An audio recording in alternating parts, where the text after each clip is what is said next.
उतना अच्छा, आने वाले वक्त का क्या भरोसा। भाभी भरोसा क्यों नहीं, हम तो हमेशा आपके बेटे को माँ बाप की तरह ही प्यार करेंगे। हाँ, लेकिन फिर भी मैं चाहती हूँ कि ये सारी प्रॉपर्टी मेरे बेटे के नाम हो जाए। अब मुझे नहीं लगता तुम दोनों को इसमें कोई भी परेशानी होगी, है ना? भाभी वैसे तो आप जो कह रही हैं वो बहुत जल्दबाजी है, लेकिन फिर भी अगर आपको ऐसा लगता है तो ठीक है, कल ही प्रॉपर्टी के पेपर बनवा लीजिए, मैं और माया उस पर साइन कर देंगे। इस तरह से अगले दिन प्रॉपर्टी के पेपर बनवाकर सारी प्रॉपर्टी दिलीप और कावेरी के बेटे के नाम पर करवा दी जाती है। कुछ दिनों के बाद, सुधांशु, सुबह सुबह ये कौन लोग आ गए हैं तुम्हारे घर पर? भैया वो ऊपर वाला कमरा खाली पड़ा था ना, सोच रहा था किराएदार रख देता हूँ। लेकिन किराएदार रखने से पहले आपने हमसे पूछा भी नहीं। भाभी इसमें आपसे पूछने वाली क्या बात थी, हमें एक ही कमरे की जरूरत थी, इसलिए सोचा दूसरा कमरा किराए पर दे देते हैं, कुछ इनकम हो जाएगी। अरे माया, ये सारी प्रॉपर्टी अब मेरे बेटे के नाम पर है और यहाँ पर जो कुछ भी होगा उसके लिए तुम्हें मेरी या दिलीप की परमिशन तो लेनी पड़ेगी ना। हाँ सुधांशु, तुम्हारी भाभी ठीक ही तो कह रही है।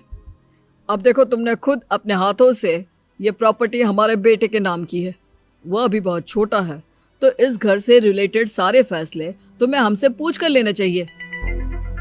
भाभी हमें तो लगा था कि आप हम लोगों से बहुत प्यार करती हैं, लेकिन आप तो हमारे साथ भेदभाव करने लगी। अरे इसमें भेदभाव करने वाली क्या बात है? और मैंने कौन सा तुमसे कुछ गलत मांग लिया?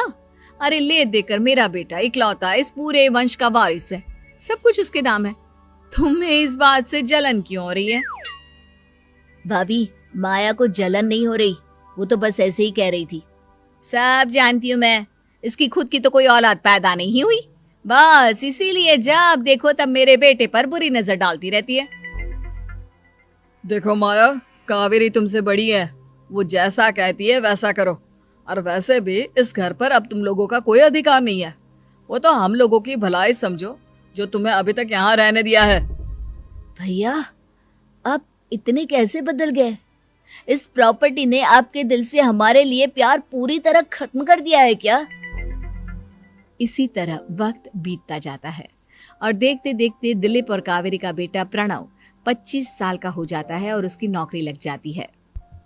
पापा आज मेरा अपॉइंटमेंट लेटर आ गया है, मैंने सिंगापुर में जॉब ज्वाइन कर ली है।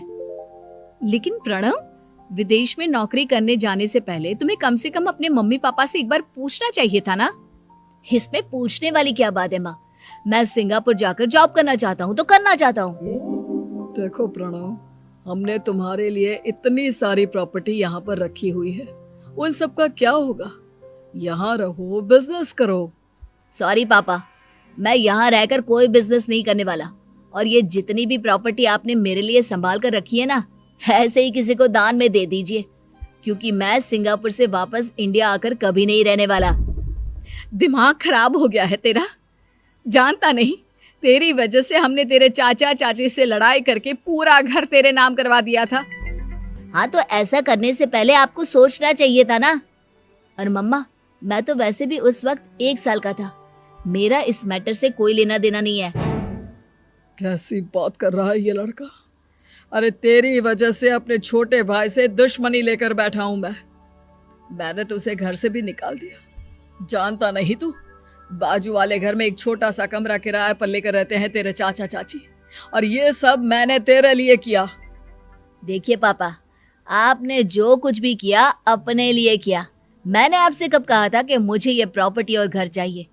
और वैसे भी अपने भाई के साथ इस तरह का बिहेव करके आपने कोई अच्छा काम तो किया नहीं। तू सही कह रहा है बेटा, हमने तेरे चक्कर में अपने छोटे भाई जैसे देवर और बहन जैसी देवरानी को इस घर से निकाल दिया। बहुत बड़ी गलती हो गई मुझसे। ठीक है मॉम, तो अब आप अपनी गलती सुधारो, लेकिन मुझे तो फॉरेन जाना है, मैं वहीं जाऊंगा। अब आगे क्या करना है ये आपका डिसीजन है। और प्रणव सिंगापुर जॉब करने के लिए चला जाता है। कुछ दिनों के बाद जब दिलीप और कावेरी को अपनी गलती का एहसास होता है तो वो सुधांशु के घर पहुंचती है। सुधांशु, माया, हमें माफ कर दो, हमसे बहुत बड़ी गलती हो गई। क्या हो